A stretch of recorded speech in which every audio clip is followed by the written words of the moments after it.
नाही, मला वाटतं लोकसभेच्या निवडणुकीमध्ये सन्माननीय राजसाहेब ठाकरे यांनी बिनशर्त पाठिंबा हा त्यावेळेस महायुतीला दिला होता.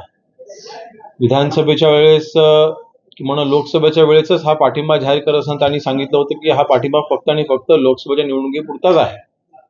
पुढचे निर्णय आम्ही नंतर घेऊ. मग त्याच वेळेला त्यांनी खरं तर विधानसभेची देखील त्यांनी युती जाहीर करायला हवी होती. म्हणजे त्यांच्याच मनामध्ये संभ्रम होता.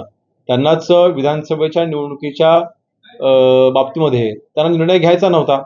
त्यामुळे आता सन्माननीय एकनाथ शिंदे साहेबांवरती आरोप करून मला वाटतं आपण कुठेतरी येणाऱ्या ज्या स्थानिक स्वराज्य संस्थांच्या निवडणुका आहेत, आपलं ध्येय जर का एकच असेल, हिंदुत्व जर का तुमचा खरा मुद्दा असेल, तर मला वाटतं आपण हिंदुत्ववादी पक्षाच्या सोबत किंवा हिंदुत्ववादी युतीसोबत आपण आलं पाहिजे, असं आमचं प्रामाणिक मत आहे. एकंदरीत पुढची येणारी मुंबईची महानगरपालिकेची निवडणूक बघता नक्कीच मनसे देखील सोबत असली पाहिजे, ही आमची अपेक्षा असणारच आहे. माझी वैयक्तिक अपेक्षा असणारच आहे. परंतु अशा पद्धतीने सन्माननीय शिंदे साहेबांना बदनाम करण्याचा जर का कोणी प्रयत्न करत असेल, तर मात्र ते आम्ही खपू घेणार नाही. दुसरा विषय, आज महायुती महाराष्ट्रामध्ये कार्यरत असताना इतकं मोठं मताधिक्य ज्यावेळेला महायुतीला मिळालेलं आहे, शिवसेनेचे आम्ही जवळपास आज 60 आमदार म्हणजे 57 आमचे शिवसेना पक्षाचे म्हणजे धनुष्यबाणाचे निवडून आलेले आमदार आणि 3 अपक्षांचा आम्हाला असलेला पाठिंबा, असे 60 आमदार शिवसेनेचे महाराष्ट्रामध्ये आहेत. आमचे जवळपास 10 आमदार, 10 उमेदवार विधानसभेच्या निवडणुकीमध्ये मनसेच्यामुळे पडलेले आहेत.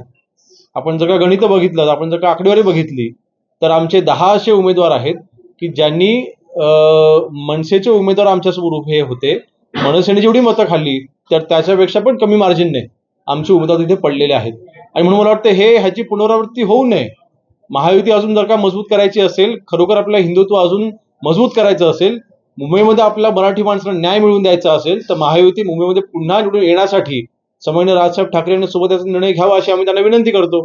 नाही, बघा, शिवसेना पक्षवाढीसाठी आम्ही सगळ्यांचं स्वागत करायची आमची तयारी आहे.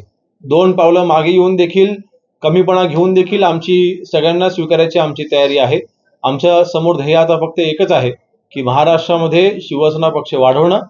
महाराष्ट्रामध्ये सन्माननीय एकनाथ शिंदे साहेबांच्या नेतृत्वाखाली आज शिवसेना पक्ष जी भरारी घेते, त्याच्यामध्ये जर का अजून आमची ताकद वाढत असेल तर कोणाला नको आहे.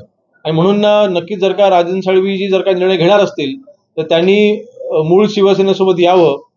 त्यांनी काय निर्णय घेतलाय, ते भविष्यामध्ये काय निर्णय घेतील या बाबतीमध्ये मी काय बोलू शकणार नाही. परंतु जर का ते निर्णय घेत असतील तर नक्की त्यांचं शिवसेनेमध्ये स्वागत आहे.